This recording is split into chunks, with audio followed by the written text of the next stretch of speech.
It means so many different things to so many different people, and nothing to some.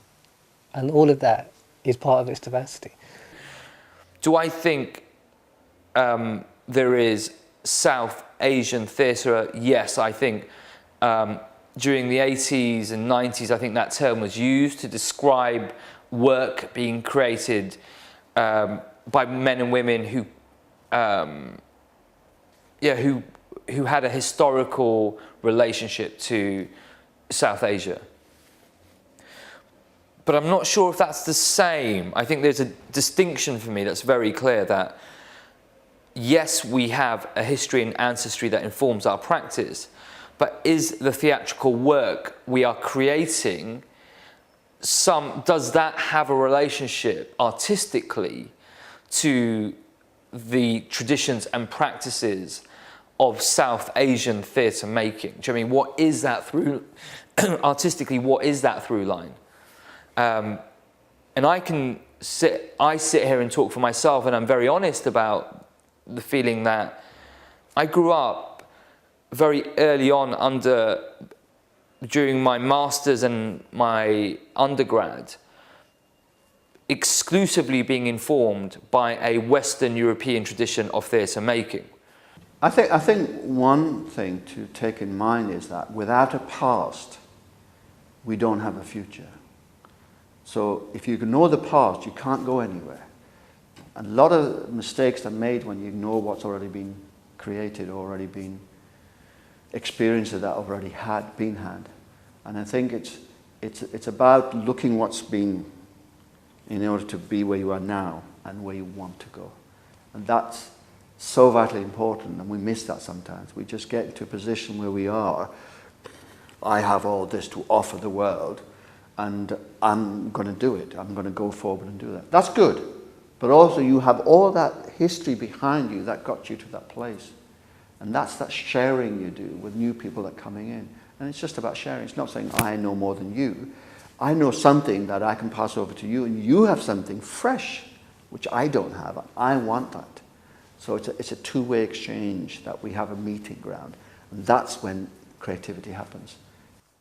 I can't forget my heritage. I can't, because it's part of me. It's part of who I am, and it's part of what I've grown up in. There's that brilliant phrase, isn't there, a coconut, which, yeah, I think it does describe me. I'm happy to say that. And it's something we talk about in the play at the moment. And I don't think there's anything wrong with being a coconut, because actually what you're open to is cultures. What you're open to are stories outside of your own community. Community, I use that in a very loose sense, because what community is for me, it may be something very different for someone else. Well, I had to learn what it was to be British, which meant that Britain had to reinvent itself for my benefit rather than the other way around. Mm-hmm. By which I mean that Britain had to see that it had become a different kind of place. It took a long time for that penny to drop, you know. And one of the ways in which that penny dropped was because people began to write about Britain differently. And I think certainly My Beautiful Laundrette, and certainly I think Midnight's Children, and then the emergence after that of many black and Asian writers, particularly Zadie Smith, particularly made a huge difference and of course then the emergence of black and Asian actors. Also MTV bringing people like Prince, for instance, as well into the limelight. So there's a whole conjunction of forces really, which meant that what we call world culture, or world music, or world food, or world writing, or voices from elsewhere began to move towards the centre.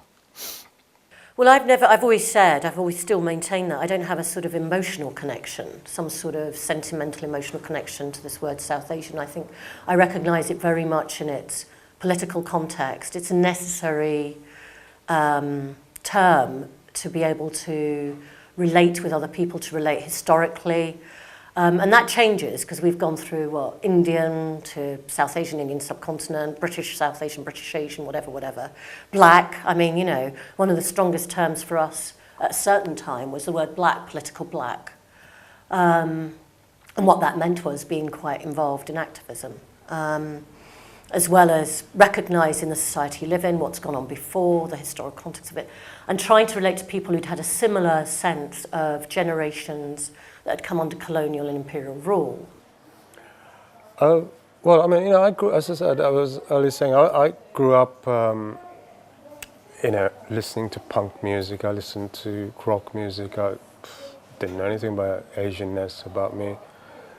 But then, when it came to wanting to say something, the only thing that anybody else wanted to listen from me or my generation was our identity. We tried to do work which was nothing to do with identity, nothing to do with our colour, but nobody was paying attention to that. My generation is starting to move away from it, maybe, and I do also think by putting yourself in that box, you limit yourself. There's limitations, so actually the National won't programme your work until it's the British South Asian season, and actually that's not the way it should be done. It should be done on the basis that it's a good show. Let's put it on. Do you know what I mean? We're going to do a show about India. Let's find a British South Asian director. No, we're going to do a show. Let's find a really good director. And it shouldn't be. I think by having the box, there are limitations, but there's also strengths within it. The thing is that where definitions become debilitating is that if you are never seen beyond that tag. Think about social media. The more tags there are, the more your work will be seen. If the ethnicity becomes the be-all, then that is a terrible crime. I mean, that really is criminal to put somebody as, this is a pigeon. Well, at least say if it's a wood pigeon. Do you know what I mean? Or if it's a dove. So in that sense, it's like why would I deny the different heritages that I have? Because they only make you richer, and it enriches your life and your references and your understanding of different positionings. So that I have never wanted to kind of deny as such.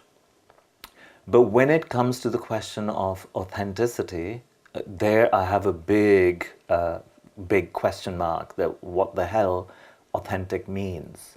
Whose authenticity are we talking about? I always say this about theatre. I feel this, I don't know how you feel, but even now, even today in 2013, where you have black playwrights, Asian playwrights, and people who are not mainstream writing work, they might be applauded and celebrated, but they're celebrated for reflecting the black condition or the Asian tradition or the Chinese condition. You're not allowed, as a writer from a minority, you can't write about the human condition. I mean, you can as a writer, and you might think this is about, I'm stripping back, I'm looking at a family and family dynamics, and you might think you're looking at something very fundamental, but you're still seen through a prism of race. Well, I think that people like myself, we have been inspired and contributed to British theatre. I wouldn't like to necessarily compartmentalise it too much now. There was a need, I think, in the 80s to compartmentalise these things much more. Now I think it should be much more on a story you have to tell and the relevance of that story and wanting to share it with an audience. It doesn't matter what the size of that audience is or who that audience is. I think it should be more about that. Of course, there are, tiers of work going on, and we saw a Shakespeare productions last year and a few years earlier in the West End, and I think that these works and black work, in the West End, I'm really pleased and proud of that, as well. Currently playing Fences, and I think that it's very important that these works are happening at every level, not just at the community level, but that we can see them, in the West End too, and that the RSC is able to do these works as well as the National, and that they happen because they are, good plays worth sharing with an audience. That's something that I feel very, strongly about, that really there's an affinity of artists wanting to contribute to national culture here. Someone I worked with a few years ago wanted to stop working with us because we were just focusing on Muslims. Well, that person obviously was a bit blinded because they didn't realize that it wasn't just Muslims. We never say on our posters, just Muslims are allowed in. That's ridiculous. But we're not going to apologize for providing them with a story they can relate to. But they're all human stories of struggle and pain and happiness that we as humans can all relate to. So it's open to everyone. But the primary focus, yes, is Muslims. By and large, because they've got nothing to relate to in theatre, or very seldom things. And when theatre companies do something South Asian or Muslim related, it's a one-off. We are continuous. And so, why not? We're just like the corner shop. We're providing South Asian food or Islamic food to those who need to eat that food. Yeah. But we welcome Bernard and Susan or Lucas from Poland. Fine, come in, welcome, have a taste of it. But yeah, that's our primary kind of audience. To compare Asian theatre with wider theatre is a false comparison, because the infrastructure simply doesn't exist in Asian theatre.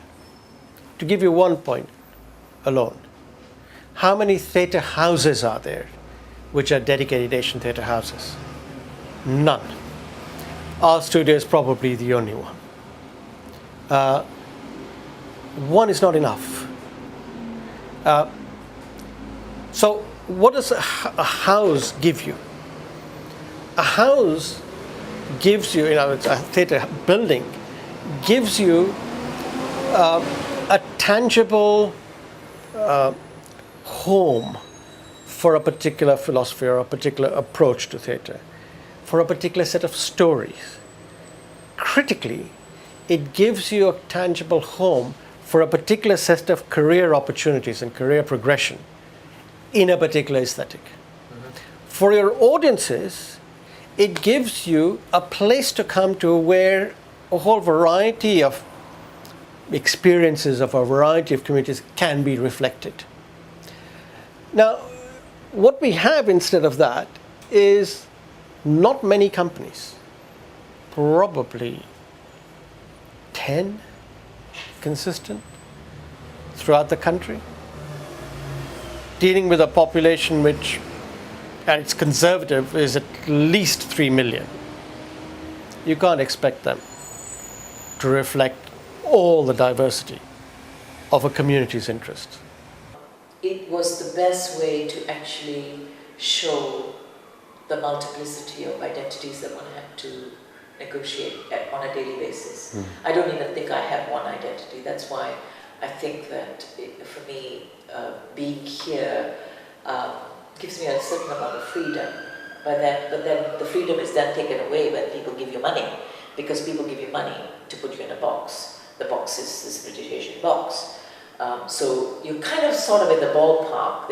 I don't think people really want you to stray too much. I mean, if I did a kind of all-white version of the Mahabharata, that might be a bit acceptable because it's the Mahabharata. But it's a kind of double-edged sword, but we'll come to that later. But I discovered in TIE a kind of left-wing socialist idea of education. I would still say that the devotion and the passion is there, of course, but it's shaping according to, we are much more kind of wiser, I believe, maturer, yeah, and we understand the game a little bit, yeah, and I think that I'm much cleverer than before, if not much shrewd or, cunning. Yeah, you have to be cunning in order to kind of survive in this jungle. Then it is a very clear objectives that you have to follow, and also that what you want to pursue, isn't it? That if I believe that if my conviction and persuasion is honest, I'll reach somewhere. It doesn't matter where. Huh. So yes, it changed. Now I think that I'm much more confident. I'm into the system. You have to know the rules of the game. So I think that I'm much more confident than when I started. So that is, and I am much more at ease telling my stories. Yeah. See, I sort of feel like this whole thing about it being a genre, I mean, we're all very different artists, you know, and that's something I wouldn't say there's a sort of genre that you can say, or you fit, this is British Asian and this isn't, you know. If you're a British Asian artist and you're making work from your unique sensibility, then that's your work, you know. Do you see what I mean? I mean, of course, I'm not stupid, and we've all had to go. Tamasha is a British Asian company, and now we've got this huge trying to explain, well, we're also intercultural, you know. Yeah. But I think, you know, I make work which is completely from the prism of me as a British Asian person. And you know, I mean, you know, every company is going to be different, and you know, we're going to be led by different artists. I mean, I think the main difference between Rivco and the other South Asian companies, I think I'm a British Asian artist. I'm born in this country, you know, and we're from different generations as well. Tara is a different generation, Tamasha is a different generation, and I'm a different generation. And I hope there'll be other companies that will be from a different generation from me, and we're all looking at our stories from a different perspective. And I think that's what makes the work different, you know. I think generation is a really interesting one, and political movement throughout the UK as well. I mean, I worked with Nitro for a while, and at the time, Nitro was originally called Black Theatre Co-op.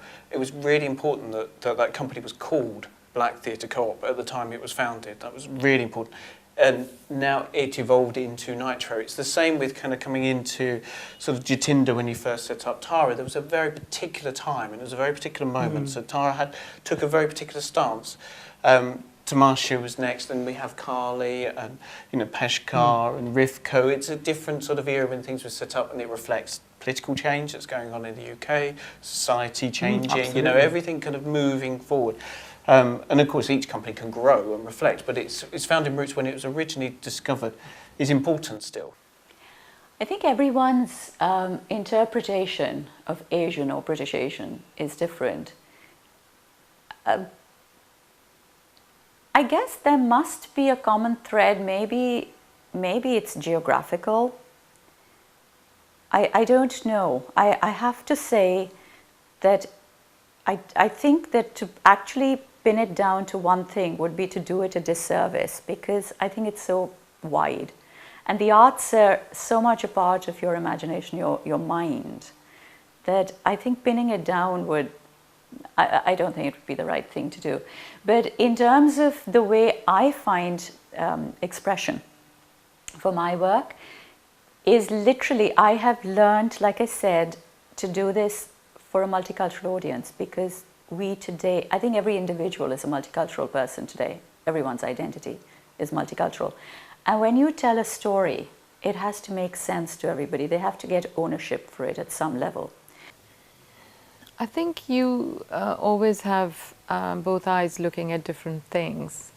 You do have a very divided vision, and you're always looking at the experience as a third world citizen as well. I know people over here complain that you do not have enough commitment to this society. I think this is not true. In fact, the diaspora often carries over some of the values, and we are criticized back home for not being Pakistani enough. And here you would be criticized for not being Asian, British enough. So I think you do have a habit of telling stories that are multi-stranded. I think the main difference in our cultures is not so much that there aren't people with a Western bent of mind in India or Pakistan. There are, and however post-colonial we might be, there is an impact, there is a cost of living here. You do have your commitment to the West, which may run deeper in some cases than it does in the subcontinent itself. But I think you end up having always a sense of being the other, and having a sense of what it feels like to be the other. I think for me, sometimes there's still a little bit of the cliches and stereotypes going on, depending who the audience is and where the appeal is. And I think there is something, and this is my own personal little sort of, I guess, I don't know if it's a gripe or if it's just a feeling, there is something that hasn't quite yet been explored, which is the experience that isn't just in a box. So like, for example, that sense of, you know, I don't quite feel that I fit into any box, or if you've come from a, you know, mixed heritage background, or where do you fit, and these sort of notions of identity and being, and where, you know, where you, I guess, where, I don't know, where you sort of feel you belong. I think there is something to be explored there within British Asian theatre, you know, that isn't just about the stories we've already heard, and I still feel there's a little bit more scope. The generation of writers that had come from the subcontinent as adults often, not necessarily, but often reflected on their stories. The content of their stories might sometimes be based in the subcontinent. And a lot of the younger Asian women, or those who had been brought up here, the issue of identity was very much central to their story writing, because they were still trying to work out who they were, where they belonged, you know, what was being imposed upon them. Because, you know, this whole thing about identity is, one is an imposition, and as part of that is a negotiation between yourself and the imposition, you know, and then you think, and then there's that confusion: am I what people think I should be? Am I something else? You know, how rational is that process? Often that process is something that is not, you don't really think it through. But I felt, as I say, I felt very rooted. To this day, although the majority of my life has now been spent in Britain, I would say that I feel like I'm an Indian in that, you know, don't feel any sense of confusion or belonging. Yeah, because it is distinct, and it does have its place. It really has its place, because it's still a world that hasn't really been explored properly, especially the modern British Asian world hasn't been explored in theatre or in film or in television properly, I don't think. And you know, if you think back to the history of the two great Asian theatre companies, Tara Arts and Tamasha, and more recently Kali, they've all explored, especially Tara Arts, they've always explored the journey from India, the journey from Pakistan, the Ramayana, the Kama Sutra, all that stuff that's days way before I was born. They've done all that. Tamasha are slowly starting to probe the modern Asian life, and that's really good, and that's really essential, and it's crucial, because there's so much stuff that nobody knows yet, you know, stuff that goes on in our world, in our homes, in our front rooms, that you've not got a clue about. And it's not too far removed from the kind of stuff you see in EastEnders or Coronation Street. Well, actually not Coronation Street, EastEnders, because that's quite out there, isn't it? You know, and it's just, it's such a big, huge kind of worms for us. There's so much stuff that we've gone through that you wouldn't even have a clue about, but no one's got the bollocks to write about it yet, because they don't think they're allowed to. My work is very consciously about South Asian communities and characters. I didn't have much experience of theatre before I began writing for it. I think I took a drama course when I was studying drama course when I was at university, and aside from that there were high school trips to the theatre. But you know, I much prefer sort of reading novels or watching films. To me, those are the mediums that I sort of naturally gravitate to. So theatre, it's funny because I feel very disconnected at times from it, because it feels very British. I think mainstream British theatre is very British, and it's very exclusionary in terms of the stories that South Asians have to tell, that someone like me has to tell. So I think when I began, I very consciously You know, that's part of the challenge, that I want to be able to tell these stories. I would like there to be a platform for these stories, and I want to persevere telling these stories. You know, I don't want to tell stories about white communities. I think there's enough stories coming out from those communities. And it's just very important that we have an artistic and cultural voice within that mainstream, and I want to do what I can to contribute to that. No, things are never fine as they are. I think, you know, I think it's quite exciting at the moment. You've got British South Asian artistic directors leading 2 buildings in London at the moment. That's really, really exciting. And I think in terms of them developing as practitioners, I mean, it's fantastic. They're not running those buildings as South Asian theatre companies. They're running those buildings as buildings, you know. But they'll always be who they are, and they'll always bring that to their work. But they're not going to be any different to any other artistic director in terms of choosing plays. Well, they might, I don't know, but you know, wanting to put good work on for their audiences and making the books balance, you know. So I think it's really exciting in that way that British South Asian artists are getting into the mainstream in that way. I think that's a good thing, and I think that although companies, culturally specific companies like Kali, are really, really important, and I hope that they never go away, for the type of work that we do, I also think it's really important for artists of all cultural backgrounds to be able to do whatever they want. I don't think British South Asian artists should be only able to do South Asian work. I think there's a lot less experimentation than there used to be.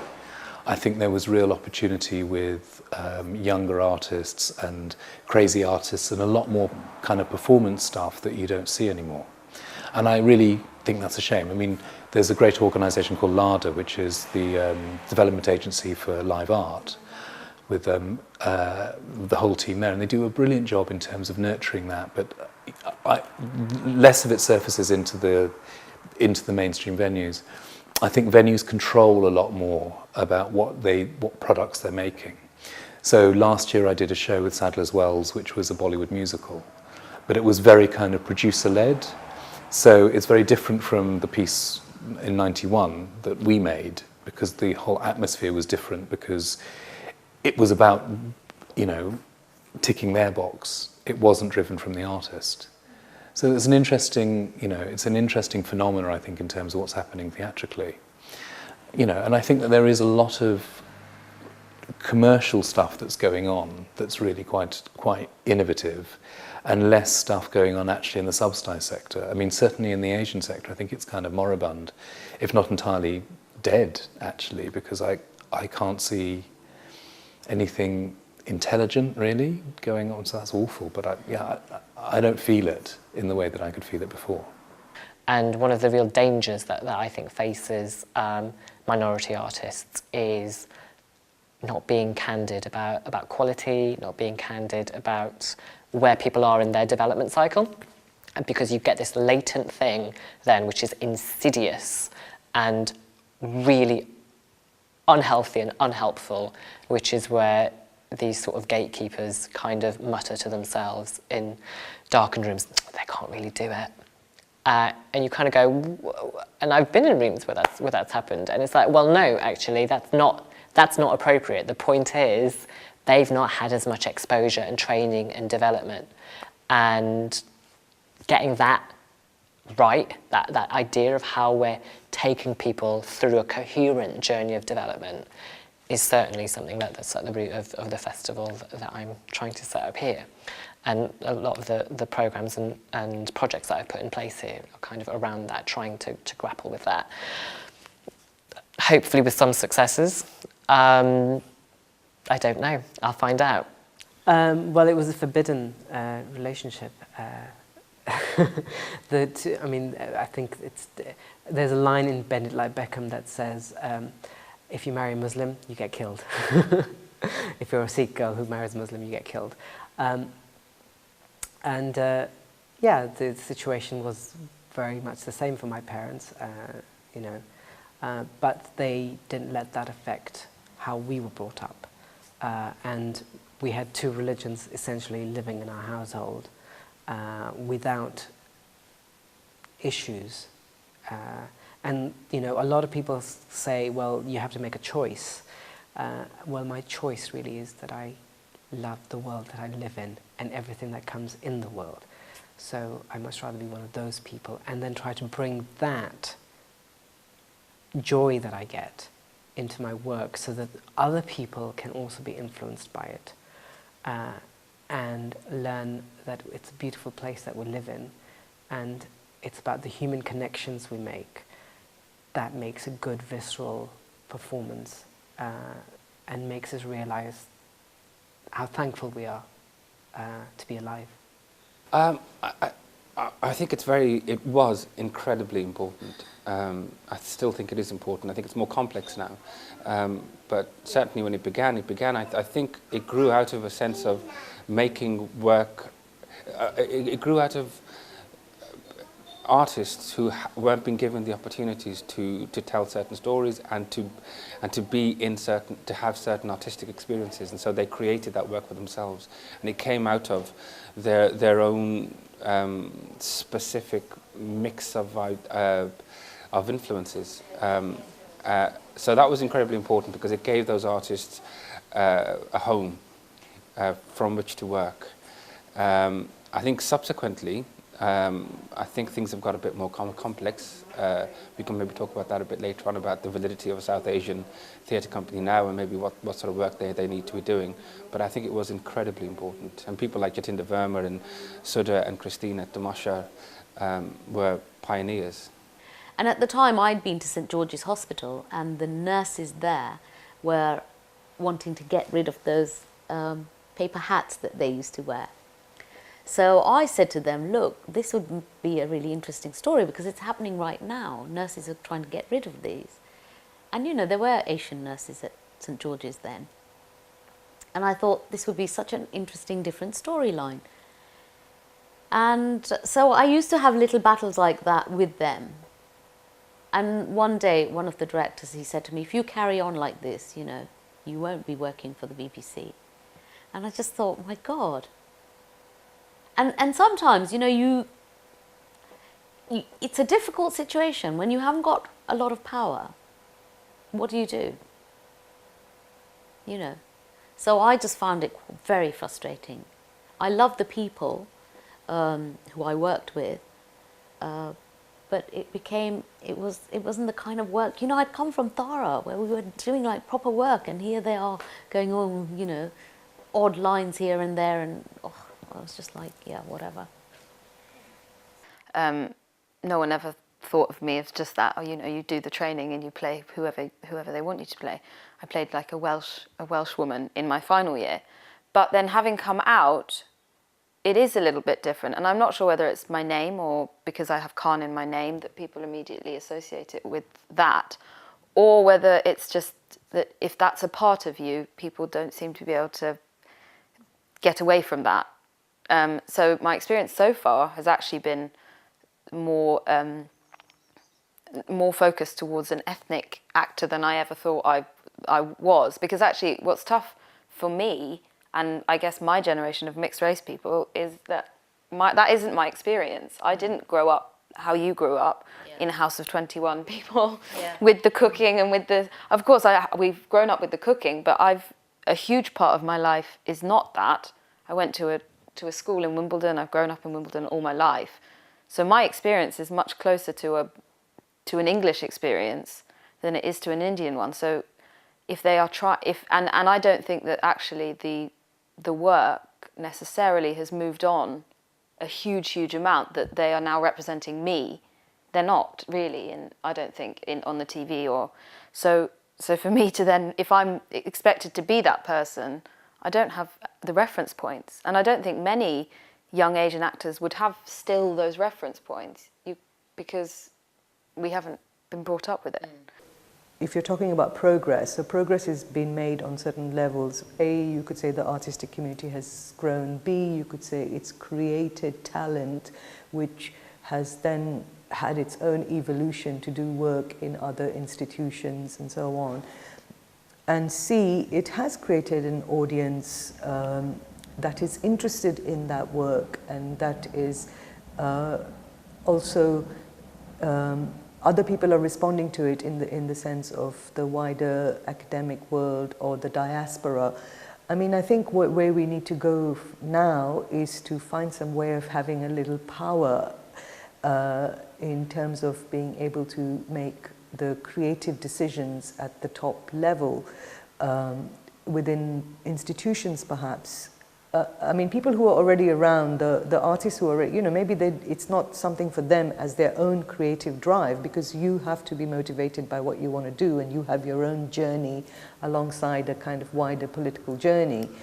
But, you know, maybe in 10 years from now, you might get somebody who wants to run an institution at like a national or Birmingham rep, or be at the RSC or whatever. I mean, there have been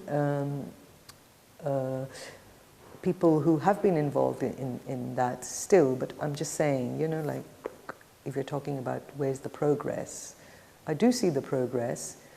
I think that we could have more, but we need to have a little bit more power in some way. I've always used storytelling as a means of connecting to both my heritage, where I come from, which I learn, and it's not a static thing, it's a dynamic thing. It changes from generation to generation. But the core thing never changes. The truth, the core truth is, I want to be accepted. I want to be recognized for the efforts and hard work I do. I would like to have the freedoms that others enjoy, to live a life, to choose and speak and express myself as I wish to. In South Asian, it was a way of beginning that journey. And I think everybody has that journey. Each one, it's different, but there are commonalities. Like, there will be a struggle. There will be a time you will be solitary. There will be, that is very important, because you're developing yourself mentally, physically, and spiritually. You also, and this is good fortune for me, have an opportunity to work with different professionals, organizations, companies, and you also have times when you're in the limelight, because that's what we want. But I have a feeling that South Asia is one of the forms of who I am. It's not everything that I am. It's an important part of who I am, because with it, it engages a language, a history, social, traditional and other values and identities. As I think I said at the beginning, for me, I just find it interesting how people who have had similar cultural backgrounds to myself, and perhaps similar social conditions, you know, and similar struggles growing up, of identity, for example, how their work has grown from them. I just find it's just an interest, and I'm glad for my work to be amongst them, because there are some incredible artists who have created some beautiful work that are part of this project, and you know, to be amongst those names is wonderful.